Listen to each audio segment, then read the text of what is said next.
ओम साई राम, हर हर महादेव। आज का साईं संदेश। धन दौलत से इंसान बड़ा नहीं बनता। बड़ा इंसान वो होता है जो सामने वाले को छोटा महसूस ना होने दे। वो दुनिया का सबसे बड़ा इंसान है। इंसान बड़ा बनता है अपने व्यवहार से, अपने ज्ञान से।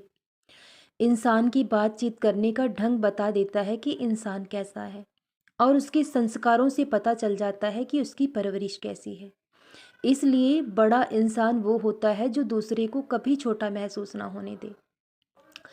खुद की नज़रों में बड़ा होना कोई बड़ी बात नहीं, लेकिन बड़ा इंसान तब बनता है जब वो दूसरों की नज़रों में महान हो।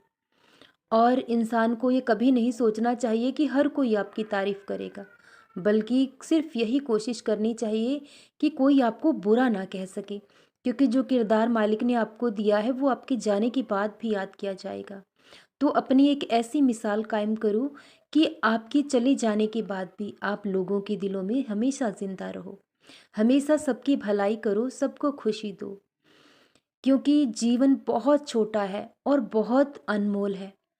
किसी को खुशी देने की वजह बन सको तो बन जाओ, लेकिन कभी किसी के दुख की वजह कभी मत बनो, क्योंकि जो हम दूसरों को देंगे वो हमारे पास हर हाल में लौट कर आएगा। इसलिए कभी किसी को दुख देने की सोचो भी तो उतना ही दुख देना जितना आप सहन कर सकते हो, क्योंकि वो एक दिन आपके पास लौटकर ज़रूर आएगा। इसलिए इंसान को हमेशा सबकी भलाई करनी चाहिए, सबको खुशी देने की कोशिश करनी चाहिए, क्योंकि हर कोई आपकी प्रसन्नता नहीं करेगा। ज़रूरी नहीं कि हर काम प्रसन्नता पाने के लिए किया जाए।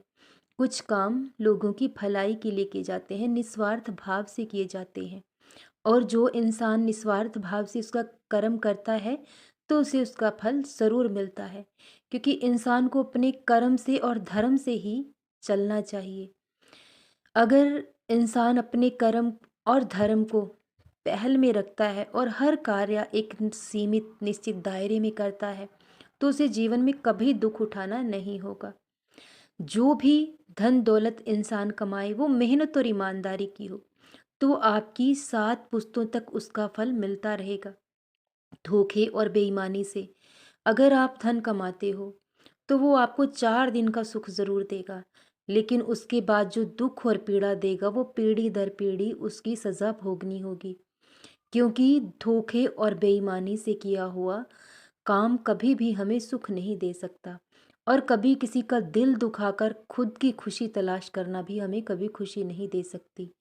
खुद दुख सहन कर लो, लेकिन हमेशा दूसरों को खुश रखने की कोशिश करो, क्योंकि ज़िंदगी बहुत छोटी है। और कब तक इंसान लड़ता झगड़ता रहेगा? तेरा मेरा करते करते ये जीवन कब गुजर जाएगा पता ही नहीं चलेगा। इसलिए हर किसी से प्रेम करो, क्योंकि यहाँ हर कोई अपना है। कण कण में उस ईश्वर का वास है, कण कण में वो ईश्वर समाये हुए हैं। हर सृष्टि के जीव जंतु में उस मालिक का दर्शन करो, तो कभी आपको किसी से ईर्ष्या द्वेष और घृणा होगी ही नहीं। आप सबसे प्रेम करोगे। जो इंसान दूसरों को खुशियाँ देता है तो उसे खुद के लिए खुशियाँ मांगने की ज़रूरत नहीं होती, क्योंकि बिना मांगे ही उसे सब कुछ मिल जाता है। और बहुत जल्द बाबा सब ठीक कर देंगे। उसके फैसलों में हमेशा सहमत रहें, क्योंकि वो जो भी कर रहे हैं हमारी भलाई के लिए कर रहे हैं। और सही वक्त आने पर सब कुछ हमारी समझ में ज़रूर आता है, क्योंकि उसकी लीला को समझ पाना किसी के बस की बात नहीं। उसकी लीलाएं अगाध हैं, अपरंपार हैं। लेकिन इस बात पर विश्वास रखें कि जो होगा उसमें हमारी कहीं ना कहीं भलाई छुपी हुई है, तो आपको अपने जीवन से कभी निराशा नहीं होगी। तो अपने जीवन में इंसान को निस्वार्थ भाव से सिर्फ और सिर्फ कर्म करना चाहिए, क्योंकि हम कर्म कर सकते हैं, फल देना मालिक का काम है। और वो आपके हर अच्छे कर्म का फल आपको ज़रूर देगा, और बहुत जल्द देगा। सदा खुश रहें, सदा जपते रहें। ओम साई राम, हर हर महादेव।